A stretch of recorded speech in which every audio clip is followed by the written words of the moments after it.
मंगल हुए नीच के। नवग्रहों में सेनापति मंगल 4 अप्रैल को अपनी राशि का परिवर्तन करने जा रहे हैं तथा वर्तमान मिथुन राशि को छोड़कर कर्क राशि में इनका प्रवेश होगा। अब चूंकि कर्क राशि मंगल की नीच राशि है तथा ज्योतिष के नियमानुसार जब भी कोई ग्रह नीच राशि में प्रवेश करता है उसका प्रभाव, उसकी क्षमता, उसके सामर्थ्य में न्यूनता आ जाती है तथा नकारात्मक प्रभाव अधिक प्राप्त होने लगते हैं। अब सेनापति मंगल जो ऊर्जा के स्रोत हैं, पराक्रम के कारक हैं, साहस के कारक हैं, क्षमता के कारक हैं, जब ये नीच राशि में होंगे तो क्या ये अपना रौद्र रूप दिखाएंगे अथवा कुछ लाभ भी देंगे। जय श्री गणेश, नमस्कार। मैं आचार्य संजय द्विवेदी। मेरे समस्त प्रबुद्ध दर्शकों का मेरे चैनल पर हार्दिक स्वागत है।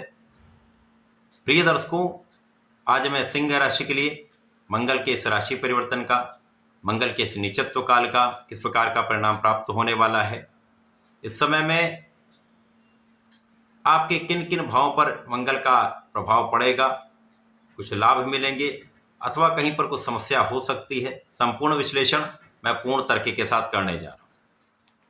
प्रिय दर्शकों, इस राशिफल को आप अपने लग्न तथा राशि दोनों के अनुसार देख सकते हैं। सिंह राशि सूर्यदेव की राशि है, जहां पर सूर्य और मंगल का अतिमित्र का भाव है। अब सिंह राशि के लिए मंगल आपके भाग्य के स्वामी तथा आपके सुख के स्वामी हैं। भाग्येश सुखेश का गोचर अपनी नीच राशि में 12वें भाव में होने जा रहा है। निश्चित रूप से सिंह राशि के जातकों के लिए कठिन समय है। भाग्येश सुखेश का गोचर द्वादश भाव में, जहां पर ये निर्बल भी होंगे तथा तात्कालिक रूप से सिंह राशि के लिए मांगलिक दोष भी बनेगा। अब 12वां भाव जो कि व्यय का भाव है, जहां पर जो ग्रह जाता है उसके कार्यकत्व का क्षय हो जाता है, व्यय हो जाता है, तो यहां पर भाग्य और सुख के स्वामी का गोचर वहां पर है। निश्चित रूप से इन कारक भाव में न्यूनता आएगी और यहां पर नीच राशि में तो निश्चित रूप से यह समस्या बढ़ाने वाला समय। इस समय में आपके स्वास्थ्य समस्याओं के कारण आपके धन का कुछ व्यय हो सकता है। इस समय में अनावश्यक व्यय की अधिकता होगी, जिसके कारण आपका तनाव बढ़ेगा। अनावश्यक विवादों के कारण आपका व्यय होगा, जिसके कारण आपको तनाव हो सकता है। इस समय आपको प्रारंभिक समय से ही सजग और सावधान रहना चाहिए। मंगल 4 अप्रैल को यहां पर गोचर करना प्रारंभ करेंगे तथा 8 जून तक इनका गोचर आपके 12वें भाव में होगा। चंद्रमा की राशि में मंगल का जब गोचर होता है तो जब जब मंगल और चंद्रमा का केंद्र का संबंध बनेगा, युति संबंध होगा अथवा दृष्टि संबंध होगा, तो मंगल का नीचत्व समाप्त होगा, नीच भंग राजयोग बनेगा। परंतु यहाँ पर द्वादश भाव में होने का कारण उस नीच भंग का भी उतना बड़ा लाभ नहीं मिलने वाला। अब यहाँ पर कुछ विशेष स्थितियां बनेंगी जिसका कुछ लाभ आपको अवश्य मिलेगा, उसके बारे में भी मैं आपको बताने वाला हूँ। परंतु प्रारंभिक समय में यहाँ पर जीवन साथी के साथ सामंजस्य में भी समस्या आएगी, साझेदारी में भी बड़ी समस्या आएगी।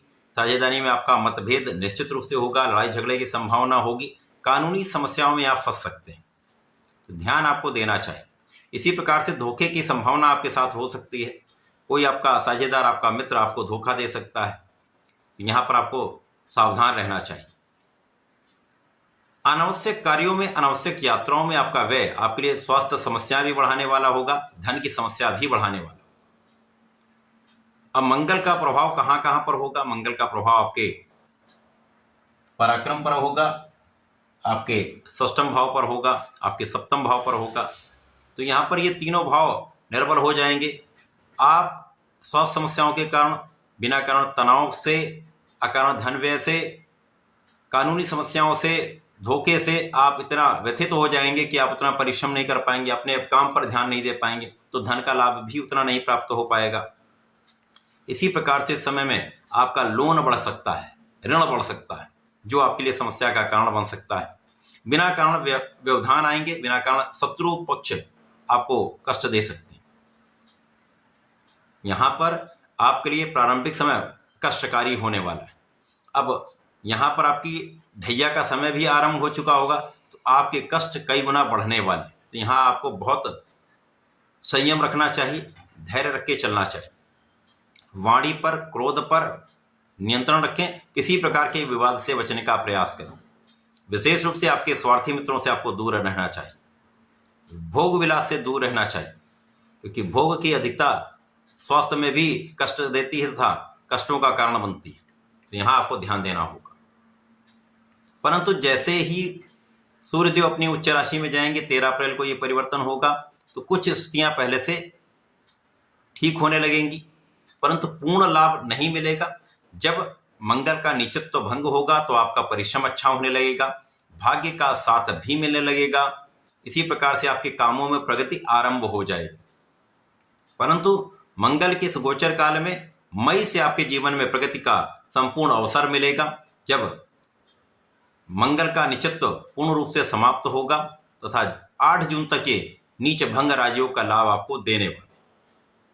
उस समय में आपके कार्य क्षेत्र में प्रगति भी होगी, आपका किया हुआ प्रयास सफल भी होगा, आप अत्यंत पराक्रमी रहने वाले हैं, भाई बहनों का सहयोग मिलेगा, अच्छे मित्रों का साथ मिलेगा तथा उस समय में आपके शत्रुओं पर आपका संपूर्ण अंकुश रहने वाला है, जिसके कारण मंगल के इस गोचर काल में आप विजयी भी रहने वाले हैं। कानूनी समस्याओं में आपका पक्ष बलवान हो जाएगा तथा आप विजयी रहेंगे। इसी प्रकार से आपका धन बढ़ेगा, क्योंकि आपका परिश्रम अच्छा हो जाएगा, कार्यक्षेत्र में निरंतरता आ जाएगी, तो धन का लाभ होने लगेगा, तो आप अपने ऋणों को भी चुका सकते हैं। परंतु प्रारंभिक समय 4 अप्रैल से लेकर और 13 मई तक का जो समय है, वो आपके लिए कहीं ना कहीं कष्टों का योग बना रहा है, समस्याओं का योग बना रहा है, तो यहाँ पर आपको बहुत सावधान, बहुत सजग रहना चाहिए। परंतु उसके बाद की स्थिति आपके लिए अच्छी है, जब कार्यक्षेत्र में उच्चाधिकारियों का भी सहयोग मिलेगा, कानूनी समस्याओं में तो आप विजयी होंगे ही, शासन प्रशासन से संपूर्ण सहयोग आपको मिलेगा। इसी प्रकार से जब मंगल नीचत्व का प्रभाव दे रहे हैं, उस समय जनता के बीच में आपका प्रभाव निर्बल हो जाएगा, जनता के बीच में यश के स्थान पर अपयश मिलने लगता है, तथा यदि आप व्यापारी बंधु हैं तो आपका धन फंसने लगता है। परंतु मई से जब बस यहाँ पर आपकी स्थिति अत्यंत प्रबल होगी, तब आपके धन की प्राप्ति भी आपको होगी, व्यापार में लाभ भी होगा, व्यापार में विस्तार भी होगा, तो आपके प्रोफेशन में नए नए कॉन्ट्रैक्ट आपको प्राप्त हो सकते हैं। इसी प्रकार से आपकी विदेश यात्राएं हो सकती हैं, यात्राओं में आपको लाभ भी मिलेगा तथा धन का अनावश्यक व्यय जो है वो तो होगा, परंतु आप अपने सुखों को भी बढ़ाएंगे। उस समय में आपका धन बढ़ेगा तथा आप सुख समृद्धि का लाभ लेंगे, सुखों का उपभोग कर पाएंगे। माता के सुखों में वृद्धि होगी, माता पिता का आशीर्वाद भी आपको प्राप्त होगा तथा आपके कार्यक्षेत्र में आपका नाम भी होगा। तो मंगल का ये राशि परिवर्तन सिंह राशि के लिए प्रारंभिक समय में लगभग 1.25 माह तक कष्टकारी है। इस समय में आपको विशेष ध्यान देना होगा, निष्ठा के साथ अपने कार्यक्षेत्र में लगे रहना होगा, धैर्य के साथ चलना होगा, मतभेद से बचना होगा, धोखे से बचना होगा, क्रोध से बचना होगा। इसके बाद की स्थिति आपके लिए प्रबल हो रही, तब आप अपना संपूर्ण परिश्रम भी कर पाएंगे, तो सर्वाधिक लाभ भी ले पाएंगे। इस पूरे समय में आपको संकर मोचन की शरण में रहकर हनुमानाष्टक का नित्य कम से कम 3 बार पाठ करना चाहिए। मंगल शनिवार को यदि संभव हो कोई भी एक दिन आप चयन कर लें, उस दिन सुंदरकांड का पाठ करें, विशेष लाभ आपको मिलेगा।